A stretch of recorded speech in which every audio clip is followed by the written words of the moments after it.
Netcasts you love. From people you trust. This is Twit.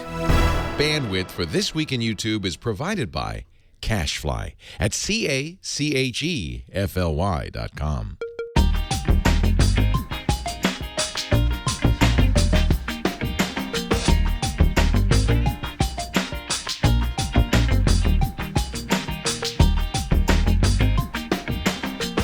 This is This Week in YouTube, episode 15, recorded July 22nd, 2013. We're losing attitude. This episode of This Week in YouTube is brought to you by ProXPN. ProXPN is a virtual private network that allows you to use the internet the way it should be, anonymous and unfiltered.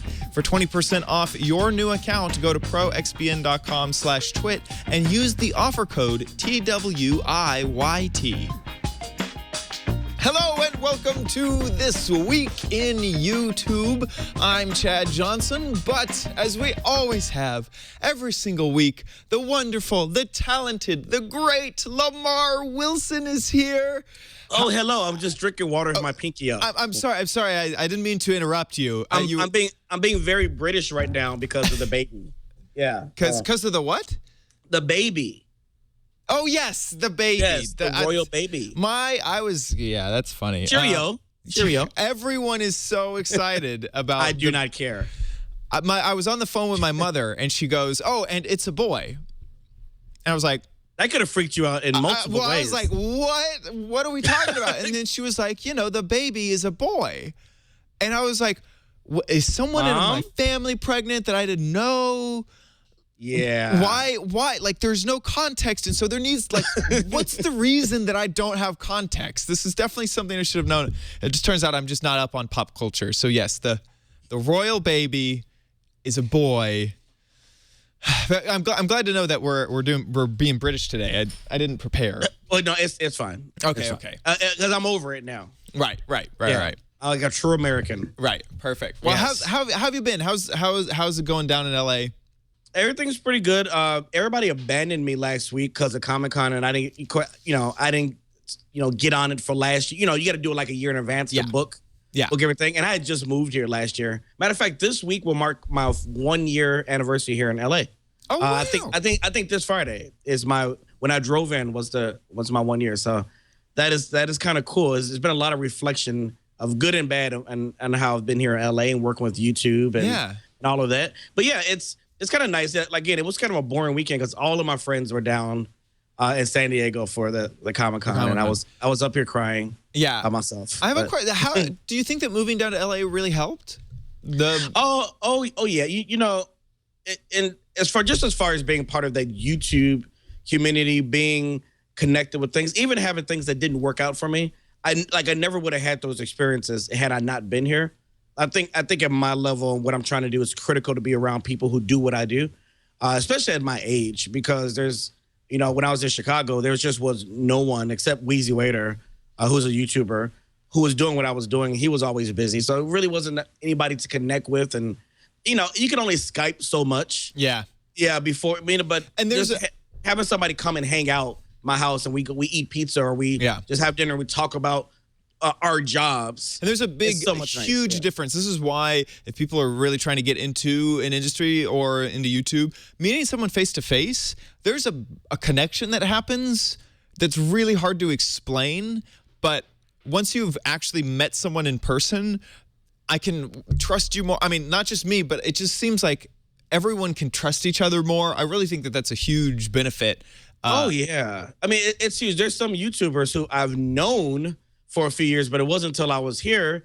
They're like, hey, let's hang out. I mean, to have I just think come, a day before, okay, say, hey, let me come by your house and we'll do a couple of videos. Right. YouTube videos. Right.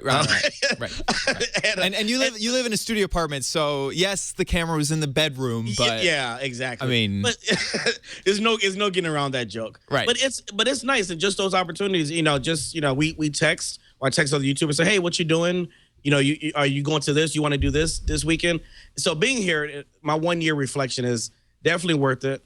I'm excited about some new changes. I got some new management now that I'm working with. and they're really hyped about me, contributing, to them and to YouTube in my second year here. So I think this second year will be a lot better. Yeah. And ever since the YouTube creator space, do you feel like that was also a nice help that's located down there?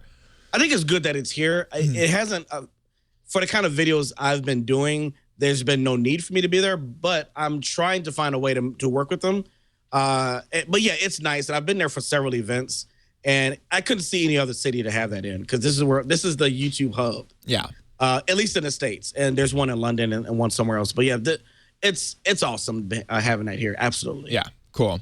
And all the YouTube networks, for the most part, are here. So like, if I need to go talk to someone, I can actually go face to face, like you were saying, versus sending an email and hoping they respond back to me. I can actually go up to the office. Right. And just be like, I'm here. You can't get rid of me. I won't leave the building. I've done that. Until I talk to someone. Yeah, absolutely. Well, let's get into our first story. It seems like some of the subscription partners that we talked about a few weeks ago that are allowing the paid subscription model, where you pay per month to be able to view their content. Sesame Street was a big partner, and there were a few others. National Geographic Kids. Right. And we're looking at UFC Unleashed right here. That it seems like they're not getting enough viewers to actually lay down the money to subscribe to their channels. Yeah, and my immediate response was, "You think?" Duh. Yeah. That was my tweet. That I was like, you think, does this really surprise you? No, I mean, you introduced this model that is just, it was failed. It was set to be doomed from the start. I can't even talk today. That's how doomed it is. I mean, how long ago was it that they released this too? I mean, it only seems like 2 months ago. Like, it seems like they didn't even give it that hard of a try. And I haven't seen any promotion on YouTube or anything. Like, I knew about it, but I don't think that there's been any word of anything other than word of mouth said about this. I haven't heard of it outside of, and I'm here in the space. Yeah. And I haven't heard of it. Also, haven't seen any ads about any of the channels. Not one channel have I seen promoted to me. So I think there's a problem on that end. But just in general, people, as I will say this again, don't come to YouTube to pay to watch stuff. The way you do it is you embed ads like we do. You do some product placement. You have the regular ads, and I understand. That's an old model, and they're looking for a new model. I just don't see this being a long-term success. Sesame Street was the only one to have said they're happy with their success. So we don't know if they're just saying they're happy because, hey, it's PBS anyway. They're just extra funds. They're already covered by grants. Well, I also wonder if perhaps Sesame Street actually did advertisements. I don't watch Sesame Street or PBS, so I actually don't know. But if they ran a few ads a week that just said, by the way, check out the YouTube channel. You can go to youtube.com/blah, blah, blah, and pay, X amount for on-demand Sesame Street. I mean, as a parent, seeing an ad like that would be very, very entertaining. I mean, that would be very interesting for me to go check that out later. Yeah, absolutely. So again, I'm not surprised at this. I'm not going to be such a pessimist and say, I'll try to be optimistic and say, this could have some success if it's introduced the right way. But I don't know what the right way is. I mean, first of all, you got to tell people about it. Right. I think 99% of the public don't know that this is an option. But if they do, my worry, Chad, is that then the word subscription gets muddled. Yeah. When we tell people to subscribe, I've been saying that from the beginning. Yeah. And I've told them that even though the buttons are different, it doesn't matter. If I say in my video, and subscribe for the latest content, subscribe. Oh, I don't want to pay. Yeah. And so. Yeah. And I still think they need to change that to follow. And it's been 3 months. In May, they released the original 30 channels. And yeah, absolutely. Now, it's also funny you mentioned that this is an old business model, and truly, like if you look at the internet companies that are releasing for pay services, you may look at something like the newest and most innovative stuff would be Kickstarter, Indiegogo, yeah, things like that. And it looks like, it doesn't even look like this is what is happening, is the VlogBrothers have sort of responded to the subscription model with a pay what you want humble bundle almost style subscription service where you pay what you want, you get the subscription that you want, and there's even, I mean, it looks like in the background of this thumbnail, like a little thing saying, hey, like to keep this project going, we need to reach so much of a funding goal so that this can sustain this content. And it's interesting. No, go ahead. No, go ahead. Finish. Well, yeah, I mean, just it seems like this is exactly what YouTube should have done from the beginning. Is we're a community. Like, let the community get behind a channel and really help support it from the ground up. Yeah, I really agree. I mean, I like this model. You know, creators, post their project, fans can subscribe and give whatever they choose. Because some people have the means to give 100. Some people have the means to give 1, but it whatever they give, it endears them to that project. Now they're invested into that YouTuber or into that creator. And so I think this is a great idea. It's funny because Hank Green, one of the VlogBrothers, few days prior made this video. Kind of he thanked YouTube for what they've done, but kind of slammed them at the same time for not innovating. So the video kind of went around the YouTube. Everybody saw it. Yeah, and little did we know it was a precursor to. Yeah, it was very satirical. Like, great on ya, YouTube for. Yeah. And I respect them. They're one of the pioneers of vlogging. I have utmost respect for them. I think if anybody was to do this, it would have to be someone respected like them. Yes. To launch something like this, because they have a core community. One thing they also told me is that they have email list, which I've been considering trying to get up and as a way to connect with your most hardcore fans. Yeah. And so I like this idea a lot. What type of, like, if you had a project, I'm putting you on the spot here. Okay. If you had a project, what kind of project would you send to this? I know it wouldn't be like your everyday Minecraft videos. Like, right. And it truly, like, this brings up a good point, is the format of the video needs to be different than daily vlogs. So it would almost have to be a special build sort of project that also has a start date and an end date. In my opinion, it seems like the model that they're going for could be a monthly drive that, to fulfill the month's need, you could have a continuously ongoing project. But I think for me, it would make a lot more sense to do something like, listen, we're going to build this thing, or I'm going to teach you how to get started with podcasting. We're going to get all the equipment. We're going to set it all up. We're going to try to keep it as cheap as possible. And I'm also going to talk to you about finding a niche, keeping a niche, making sure that your brand is marketable, that you'll have Google ability. I mean, those sorts of things seems like something that I would be best at. No, that is okay. You need to do that.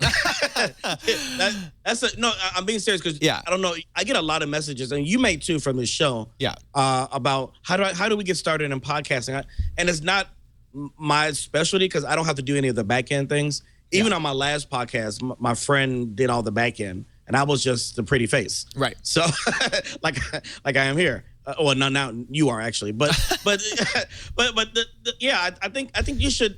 I think that'll be huge. I think you should really consider that. Right. And that's just one. I mean, truly, that might. I haven't even seen the finished product, because in this video that Hank put up, it's more just kind of detailing the style and the feel of what he's talking about. He's talking about, in order to get paid via YouTube stuff, you need to be popular. That's why you saw the cat video.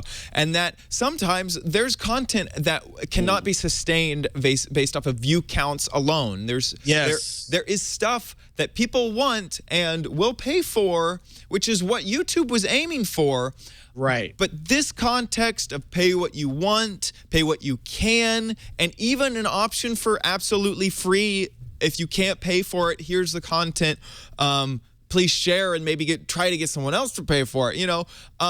This makes so much sense. It brings out the best in people, because, I know there's some artists, and maybe the chat room where you can tell me, I know there's some artists who did this model. They'll come out with an album, and, it'll have so many songs on it, and they'll put it on their website, and they say, hey, pay what you want, or you can just take it for yourself. And you really see the good in people. A lot of people, didn't just take it and run. They gave them a few bucks for it, or they gave them a lot of money for it because they appreciated it, or they at least shared the link to, as you said, so someone else can do it. And I thought that was the chairman says Radiohead is one of those that did that. Yeah, and Bandcamp. Bandcamp as a service is built around that. It's pay what you want music, and truly, it's like, why didn't we think about, like, now that you mentioned, like, the music industry's been doing this for a while? It's like, why didn't the video industry look at what the music industry did? Music industry has not done it. The individuals have been fighting the music industry, the independence, because the music industry wants to keep all the money for themselves. Unfortunately, like the video industry does. So we have to have this. And I've been saying for at least 6 months or so why we don't just have even a donate button with Google checkout, because they won't use PayPal. Yeah, fine. Google a Google checkout thing, or it's just a little small button that's just an option if you want to support this creator further. If Google just is greedy and just wants to take a fee out of that, fine. But I think, because there's people who message me and do all the time, is like, hey, is there a way I could donate? I refuse, because I was like, I feel weird. Yeah. Since it's not a regular thing that everybody can do. It's like, I feel weird taking money from someone who just wants to donate to help me out. But some people just want to help. They can't watch every day, right? Yeah. Like your Minecraft stuff is top notch. They can't watch every day, but hell, maybe they want to give $50 to the cause. Mm-hmm. Of you making better content. And this service also, like you said before, it really taps into the people who can pay well. They're like, especially when I get content that I love, I feel obligated to really give back a lot of the times, because I'm very lucky with how my life is, and so I could just give back. Now, there's a great article on TechCrunch talking about the art and science of YouTube networks, and sort of talking about, sort of diving into what the YouTube networks are. Sort of, it even talks about, like, this is kind of a new phenomenon. It talks a lot about Machinima Maker, full screen, things like that. And talks a little bit about where the industry is headed, talking a lot about how long form really didn't work in the beginning, and now there's kind of a bigger push towards long form. What do you think about this article? Do you have any points that you want to... Yeah, I do. I know, and just a disclaimer, I've been with, over my YouTube career, a few networks. And so I've gotten to see different aspects of them, during that time. And one thing that they just recently did is that a couple years ago, they were focusing more on CPMs, the cost per view and all that. And now, so like they will offer you, here, we'll lock you into a $2 or $4 CPM, and you'll get this guaranteed money. What happened was, over time, YouTube raised the CPM. So if you're locked in one, then you're obviously frustrated that you're not making the same money as your friend is. So they recently dropped that model, and what they're working on is kind of the first 2 points are, they're really focusing more on collaboration, coordination, getting you connected with other YouTubers so you can help build each other's audiences, and basically, and it mentions good old-fashioned Hollywood production, where they really want people to be brands, and that's a much better deal. If they can connect me with brands, and I could do some big brand deals, that's way more valuable than a little CPM bump or secure. And I obviously YouTube gets paid off CPM. That should just kind of be the base money, the real money, or the real value. The real reason you're letting them take a part of your ad sales is because they could provide that service. They can provide those extra services that I normally would not be able to get, because some of these companies I can't reach on my own. You have to have a representative. That just like anybody in Hollywood, you can't just walk in independent. You need an agent.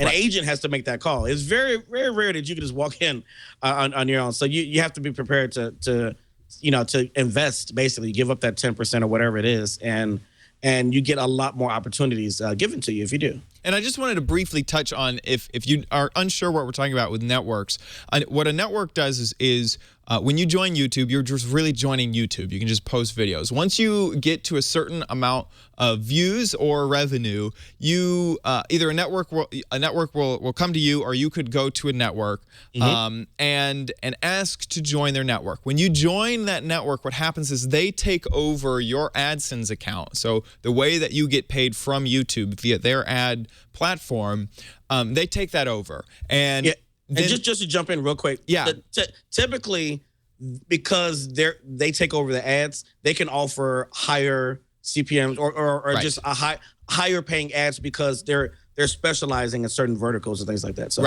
just wanted to throw that in. And so what they would do is they don't just take over the ads and resell what Google was doing. They may actually insert ads that Google doesn't even have, because they have a conversation with a company that really wants to put in extra ads.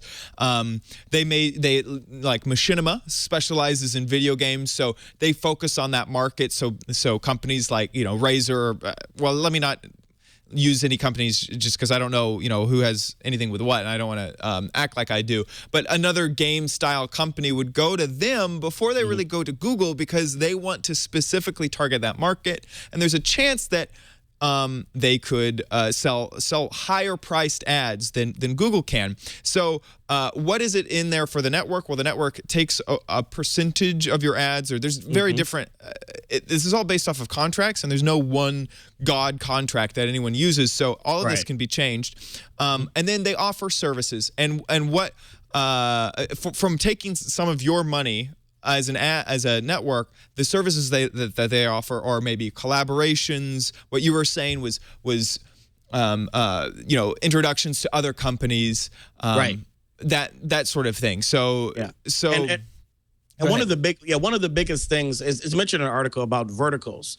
A lot of them now are trying to fine tune even more. Like the network Big Frame, they have a few verticals like Wonderly, which is for kind of like geeky women. They have an urban one. They have one for gay and lesbian. They have that vertical, and so they can optimize ads or optimize audiences for that. Full Screen has a tech vertical where they have their tech people, and so ads can be optimized for those verticals. So you have the network, but increasingly you're going to start to see micro networks within the network, and they're called something else, and that is to help fine tune. So that way, they're not doing YouTube over again. Because imagine if someone as big as Full Screen or Awesome as TV just start giving blanket ads. They're no better than YouTube is, because that's what YouTube does. They just do mass ads. They're not targeting really, those ads at all, because there's so many people. So I have a question. I was this weekend I was at a convention called PlayOnCon, and there was a lot of other large Minecrafters, and we started talking about sort of the future of YouTube and where it was heading. And I brought up networks, saying that what if in the future these YouTube networks that we are just like, most of them are less than 2 years old in their creation, which is no time at all in company time, right? What if these networks morph or evolve into what we see today with CBS, NBC, Fox, where they are these powerhouses that control tons of content? And I'm just going to go ahead and say the other argument. The other side of this argument is, well, YouTube was based off of this distributed, anyone can enter in a video, anyone with an internet connection and a webcam can make a YouTube video, and so some folks' arguments were this will always be distributed. My comment back was, these networks will at one point control tons of power and tons of resources, and they'll have their own studios. They will, like, the YouTube makerspace is just the first step. Do you feel like the future of YouTube YouTube is a huge portion of internet media. Do you feel like this might be the biggest future, that these are the new internet mega corporations? 100%. The Maker Studios, Full Screen, Big Frame, all of these are vying to be the next big thing. One thing that you're seeing, though, that kind of skews that a little bit that maybe we didn't consider was that who was the first one? So Awesomeness TV. No, we'll go back to Revision 3. Revision 3 was bought by who? Discovery Network. Huge network TV thing. So they actually bought the network. Awesomeness TV, which actually has the most YouTubers at a crazy 50,000 plus. Yeah. Which is insane. Which at that point, I'm just like, you can't do anything with that. Like, seriously. No, yeah. But it looked good to DreamWorks. Right. So they grabbed them. And so I think what you're going to see is there's some networks that are small and niche who want to be bought by someone bigger, because then they can have more resources to kind of make this big mega thing like they're doing at Revision 3. And you have some who want to, I think like Maker, they want to be their own powerhouse. They want to be that next big thing that's out there just as good as YouTube. You can go upload to YouTube, but we have these services that YouTube doesn't. And I think you're gonna see both of those. I wasn't expecting the networks being bought. That kind of threw me for a loop when I started. Well, truly, I think that these networks are going to get so big that they're gonna know that their future is going to be bigger than Fox. That the audience is constantly going to move over to the internet, and that their future will end up being the next television. We're going to see the death. I mean, truly, I don't think we're ever going to see the death of television. No. I think it'll be like movies, where everyone thought that TV was going to kill movies. No, there's totally a market, and there's no reason that that's going to die. Radio's still around. It's not going anywhere. Exactly. But I feel like this future that is growing up right now, there's no reason that they're ever going to move off of the internet onto television. So, cool. I just wanted to put that out there, put that in your mind. I think that was an excellent point to put in. Yeah, cool. Thank you. Great. Well, now it is time to thank our sponsor for this episode of This Week in YouTube, ProXPN. ProXPN is a virtual private network that keeps all of your internet safe and secure the way it should be. Basically, ProXPN is a tunnel that you send all of your internet traffic down. It keeps it encrypted. It keeps it safe from prying eyes, so that you don't have to worry about who's looking in on your internet activity. It keeps your internet anonymous and unfiltered the way it should be. On top of that, ProXPN offers things like keeping your internet completely region-free. You're allowed to tunnel into servers that are based in the US, UK, Asia, and more, so you can bypass stupid geographical restrictions that really shouldn't have been placed on the internet in the first place. You can also protect yourself against your own ISP's 6 strikes rule to make sure that really they are not looking at what you are doing. So keep your personal internet usage private any place. True, you can keep it private at work when you're using internet hotspots. Say you need to go to a coffee shop and use their Wi-Fi. Well, now you can browse securely and safely with ProXPN. So, if you want to go check out a little bit more information about ProXPN, head on over to proxpn.com/twit for more information, and you can sign up there. ProXPN premium accounts normally cost $9.95 a month or $74.95 for an entire year, but we have a special offer for you to use. So when you check out, use offer code TWIYT, that's TWIYT, and you will receive 20% off of the lifetime of your account. This isn't a silly like month offer. This is the lifetime of your account. You will get 20% off. Of course, if you are not satisfied, you can cancel within 7 days and get a full refund. Seriously, that is less than $5 a month if you get the yearly plan. So head on over to proxpn.com/twit and use the offer code TWIYT for 20% off at checkout. And we thank ProXPN for their support of our show This Week in YouTube and of the entire Twit network. Thank you so, so much. Okay, let's get in some viral videos. You ready for it? Yes, I am. Okay. Especially this first one, because I'm taking full credit for making this viral. And I normally don't do that. But I found this video. It had like 2,000 or 3,000 views. And I pushed it out to all my network. And then a few days later, it blew up. So I'm just saying. And there were some notable people who retweeted it or who reshared it from me. Okay. So after being gone for 6 months, puppy. Yeah, the guy was in the military. Puppy hasn't seen him in 6 months, and Oh my gosh. Oh my. Can't even get up the stairs. yeah. Hey, Chad, will a cat do this? I know. Yeah? I know. Well, no, she'll be like, oh, you're home. Oh, that's nice. Thanks for coming home, I guess. The dog is literally like talking to him. Aww. It just like I'm not gonna lie. When I saw this, there was almost a tear shed. I will admit it, because it gets worse. When he goes to the couch, I literally almost like lose it. This dog. He is won't just, even let him down. He's just like, you're here. You are here. I thought you were dead. And then he starts. Oh my gosh.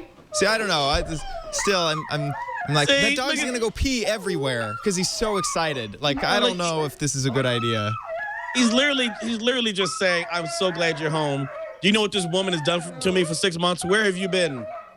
You picked me up from the pound and then you left me. He's actually really upset actually that he's home. He's yelling at him. I think there's a different story here. No. That tail is shaking. The dog. He later says the dog. Why are you shaking? Dog is dog. I didn't. It's kind of a type of love. Wow. He is that happy to see his owner. Okay, well that's pretty cute. It's pretty cute. I gotta admit. I'm just saying, when your cat does this, I want it on film. Okay. The next time that I'm gone for a weekend, we'll see what we can get. We'll try. I'm not gonna promise anything, but still. Well, we have another dog video, don't we? We do. Well, it's a little bit different twist on the dog theme at the moment. So your friend and mine. Actually, I don't think he's either of our friends, but and he knows who I am. Yeah. So this is actually a video from Kevin Rose, and this just exploded. So I had to go ahead and throw it on the doc. And he was actually here on Sunday explaining what happened. There's a little bit of a text intro explaining that he heard his dog at 1 a.m. fighting a raccoon. So we have video footage from his house of this fight happening. So you can see his dog and this raccoon. There's no audio. And then Kevin Rose comes out of nowhere, runs down the stairs, and I'm like, at this point, it's like he's gonna kick the raccoon. He's gonna I don't know, spray the raccoon with a can of spray. I don't know what's gonna happen. He goes down, he pulls the raccoon off the dog and tosses him down the stairs, and then runs after the raccoon as if to like continue to beat him up or something like that. Oh, so keep playing it because we have the best angle. The best thing is that there's another angle to this where sorry, I didn't realize it was long. So Kevin Rose comes down, picks up the raccoon, and then you can see him fly down. Yeah, the raccoon, like you see those eyes, is like, damn you. There's this damn you, Kevin. And you can even see like there's like fur like flying off of the raccoon from the dog, and then like oh my gosh, this has of course exploded. Yes. On Tumblr, it hit the front page of Reddit. Yeah, this part is a GIF that's over and over and over and over. Oh my gosh! Yeah. So and I saw it this weekend, and like I said in a pre-show, I just did not put it together that it was Kevin until I saw an article, and I was like, that was Kevin Rose that did that. I mean, that's pretty bad. Because to go and try and grab a wild raccoon who's in that heat of attack. Yeah. Oh, yeah. Yeah. Dwight Silverman said it best on Twitter. He goes, how many times has the word rabies been said to you in the last week? And Kevin was like, more than you know. More than you know. So, yeah. Anyway, I just had to point that out, and that definitely became absolutely viral. Yeah, he uploaded himself. I was like, that's awesome. Only Kevin can upload his own video and get Okay, so explain this next video to me. What are we about ready to watch? I do want to explain this one. Okay. So we've had this phenomenon of, the Rebecca Black phenomenon when you come out with now hers was not an intentional bad song. And then the song itself wasn't necessarily bad. It was just kind of just the lyrics. I mean, it was also like a gift. It was never supposed to go big. Yeah, it was a silly little video, but it got big, and what it ended up spawning is these other teenage girls doing bad songs with the hope that they are so bad that they go viral. Right. And sometimes it's from the same production company. Yeah. That Yes. They do it purposely. Yeah. I remember the one that I got on CNN for parroting was like something about hot girls have hot problems. Yeah. Yeah, it was like hot girls. We have problems too, just like you, except we're hot. Yeah. That was like last year's thing. Yeah. And it was done purposely and it got viral. So this one is the latest one called Mass Text. Mass text. Look at that depth of field, though. It's pretty good. It's beautiful. This is going to be a good video. I can tell right now. So we've been talking for a while, and I thought we were cool. Did I miss something? Why did I get your mass text? I'm in your contacts. Oh my Why God. did I get your mass text? I'm in your contacts. Why did I get your mass text? I'm in your contacts. The Why music did I is get just your bad. mass Like, text? I'm in your contacts. That was her voice. oh yeah. Oh wow. It's not even like Friday was like catchy. No, this is done deliberately now. Because look how many dislikes it has. It has like Not enough. Not enough dislikes. yeah. What is the ratio right now? I can't even parse that. I mean, not like just read because I can't see it. Oh, from here. that's It's 1,355 likes to 20,167 dislikes. So at least 1/20th, if not more. yeah. So I put this in here because I want to have a little discussion of this because I didn't have a show the last time the other one came out. Is this the future of music, putting out bad crap just to get noticed?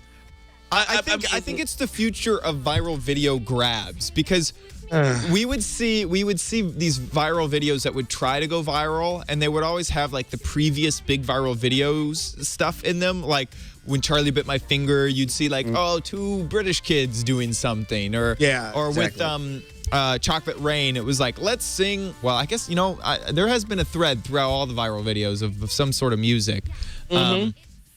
Let's sing, and what was the other one? Leave Britney Alone, Kid. We saw Leave Britney Alone, Star Wars Kid. Yeah, and then we saw lots of Antoine Dotson like knockoffs that let me get on the news and yell and be really loud and and those have become a thing now. Yeah.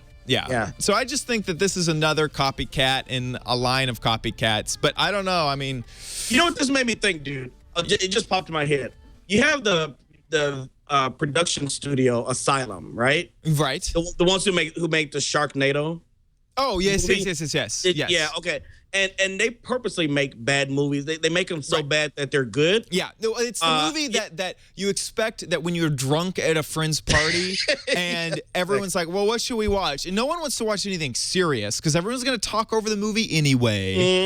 And you just want something to look at and point at and go, wow, that's stupid. Oh, we're drunk. Yeah. That's what Sharknado is. And that one and they always do spoofs off real movies like what was that movie? Miss Castaway is the movie you're thinking of with I probably not. But we found this was just a total inside joke. We found Miss Castaway in a Walmart bargain bin for $1, and it has Michael Jackson in it. It has the first Bachelor from Miss Castaway and the Island Girls. Let me just find an image of this for you. Oh, wow. There's just too much here. I don't know if we should watch the Agent Michael Jackson in Miss Castaway or the behind the scenes or the trailer. Oh, let's do the trailer. Okay, trailer. Here we go. The trailer, unfortunately, is 2.5 minutes long, so we're probably not going to be able to watch all of it. You know what? Let's just skip to the middle. I don't even know.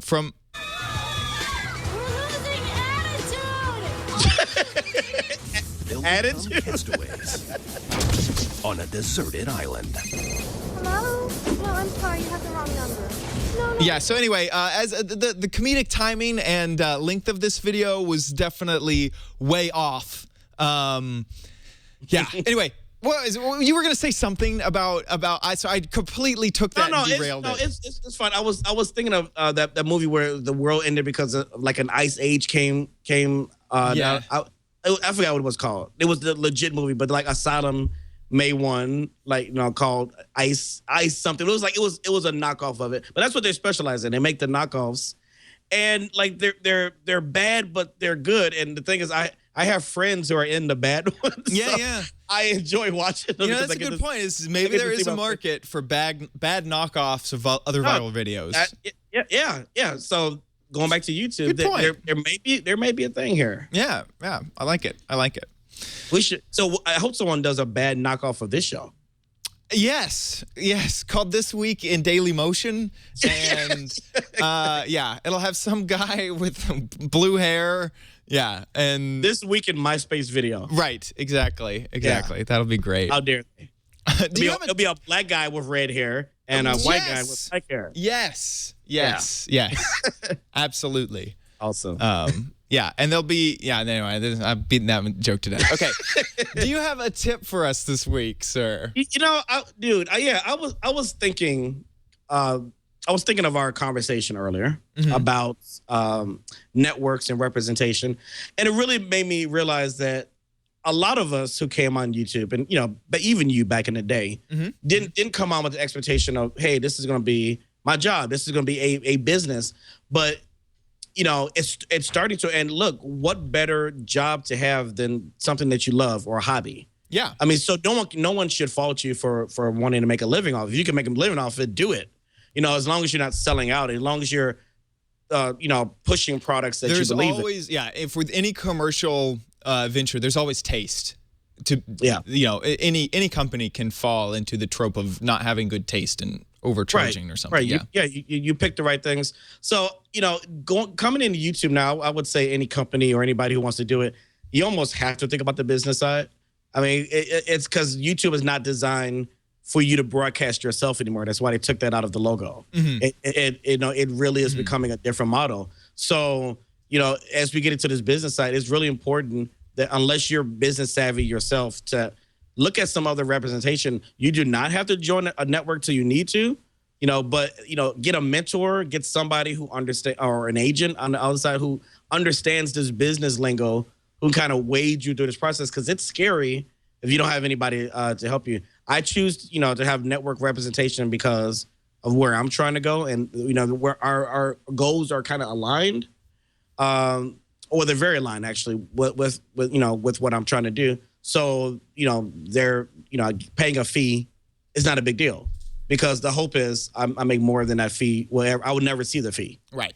Because they're helping me make a living, right. Which, again, no one should fault you for. So, if you're interested in YouTube now, definitely get more educated about the business side. Don't be scared of the idea of getting some representation. Yeah. Or at least looking into it. Yeah. Because I don't inherently think the networks are bad.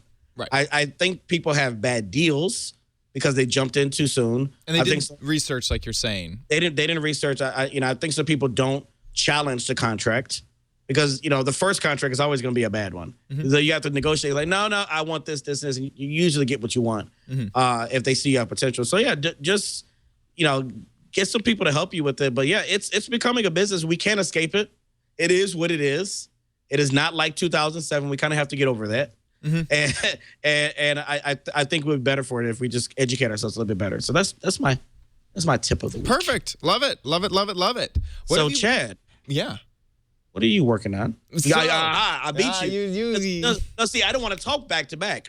You got me. You got me. So this last week, this weekend was crazy busy, because I did go to a convention and spent lots of time and had a ton of fun, and also a lot of networking time was spent talking to people about where the future's going, especially in the Minecraft industry. There was a lot of Minecrafters there, so that was an awful lot of fun. But last week was kind of a normal just let's play video week. So if you check out the channel, it is full of Cube World videos and Minecraft videos. And I'm trying something new. I'm trying to do the Cube World every day of the week. It's not getting that great of traction, and it might just be because daily is hard. Daily is hard to get traction. I've experienced that. Yeah, and the last thing I put up was the pajama vlog, which I actually think wasn't quite out last video, but it's just a basic vlog, so you can go and check that out. But other than that, it's been a lot of head game, thinking about the future, what am I gonna do, Same sort here. of thing. So here's what I suggest for you. Uh-huh. It's just coming from a professional. No, please, yeah. You doing these pajama vlogs. You have to do. You got to have your thumbnail with you like on a with your pajamas on a bearskin rug, just kind of clawing. You know, do like That's a good. Yeah, and have a fireplace behind you. Okay. You know, because then your hair will And illuminate like with a that. little wine glass, maybe. Exactly. Okay. Was the apple juice in it? Just make it like look real sexy. Okay. And I guarantee you'll have the exact audience that you do not want to have. Yeah, no, right. That's good. And I don't think that's against YouTube's terms of service. I think that's really great. Yeah. Anyway, what have you been up to this last week? Oh man. So yeah, again, a lot of my friends went to Comic-Con, so I was just here alone and didn't get a chance to go. But I did a review of a gaming laptop, which people was like, "You're not a gamer. Why did they send this to you?" I was like, "Cause I'm awesome." Right. So I reviewed the Razer Blade Pro, the 17-inch. I got to see that at E3. Yeah. I haven't watched your video. How'd you like it? I liked it a lot. You know, I liked it enough where I wanted to keep it. Like I would have strongly considered using Windows from now on had I been able to keep it. But it was a review unit.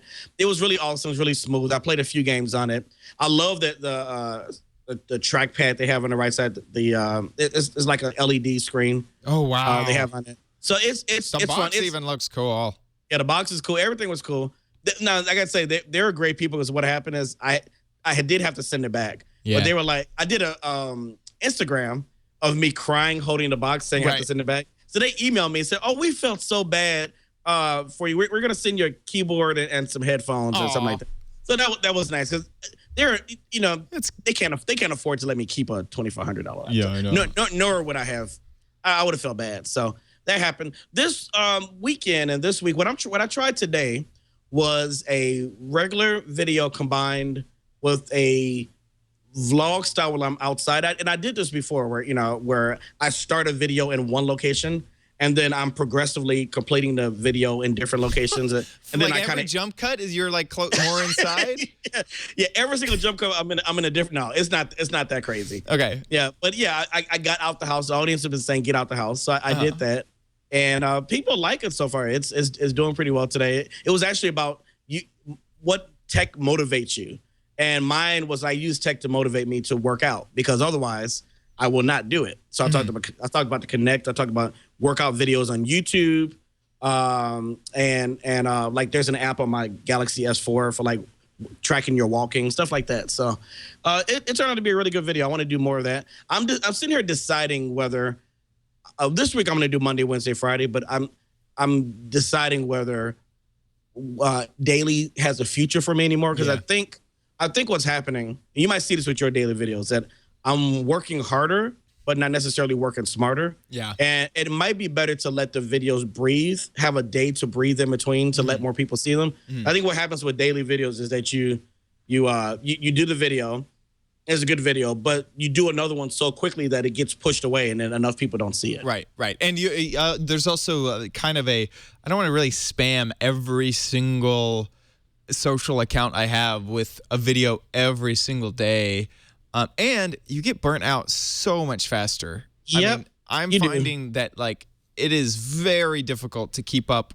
I mean, I don't think it's harder when you are not actually making videos like me and you are every day, because you kind of look at it and go, oh, I'm sure making a video isn't that difficult. But there's so much time, the thinking, the shooting, the editing, the uploading. It's a lot just put into it. There's a, and then then thinking of the biggest part is the marketing marketing and marketing and photoshopping thumbnails and choosing blah blah blah blah blah. And if you're doing it right, if you're gonna just shoot something, put it up, auto upload it from your phone, different story. Different story entirely. Different story. But yeah, when you're really trying to hit that professional, as good as you can get at market, you almost need a team at that point to make sure that it can go up daily. Yeah. So I'm experimenting to see that, to see if the views increase, because YouTube is not sitting all of my videos to all my subscribers. They're just not. I have almost 200,000. They've already admitted it. It's just not possible for them to do that. Yeah. So I have to build up my social networks a lot faster. So I made a new Facebook like page, because I never had a like page. I had a follow on my personal, and that was really glitchy. So I made a like page, and I'm trying to do some other creative things to get audiences involved. I may do an email list. But yeah, you have to kind of do these kind of side things to get your videos to have some traction because it's so hard nowadays, man. Yeah. Okay, so let's briefly talk about next week. Yeah. I am lucky in that my parents are going to be coming into town next week. I'm going to spend the whole week camping, and well, I haven't seen them in 6 months. So it's been, it's just that at that time where you're just like, yeah, man, I'm really hoping to see some family. And then that week will pass and that'll be gone for another 6 months and I won't feel that way. But that means that I'm going to be taking some vacation on Monday. So we're actually going to move the recording of this show to Sunday. So if you're someone who likes to watch this Sunday. Just this Sunday. So if you're a person who likes to watch the show live, make sure you head on over just a day earlier to Sunday after Twit. I believe 7 o'clock was when we had decided. I thought we said 5, 6. I'm flexible. It doesn't matter. Check the calendar and the Twitter because we will tweet about it. But yes, it will be recorded 24 hours in advance. But most downloaders won't know the difference. You won't know the difference. It'll probably come out at the same time because I don't think we'll have editor time to get it up early. But other than that, thank you so much for watching this episode of This Week in YouTube. That's all we have for you. If you would like to subscribe to get all of our future shows, you can head right on over to twit.tv/YT. And that is where you will get all of our show notes pages. Look, we are best place to go. We're on episode 15, so you can watch all of the previous episodes, all the way back to episode 0. We did that so well. And there's even a button to subscribe on YouTube or subscribe to audio, subscribe to video in all the different formats. So head right on over there to check that out. Please subscribe or go check out the archives. We do tend to record every Monday at around 5 p.m. Pacific. But of course, next week will be a little bit different, and we already covered that. So thank you so much for watching This Week in YouTube. Me and Lamar will see you next episode. Have a good week. Bye. Watch my videos. Woo! And Chance. Yeah.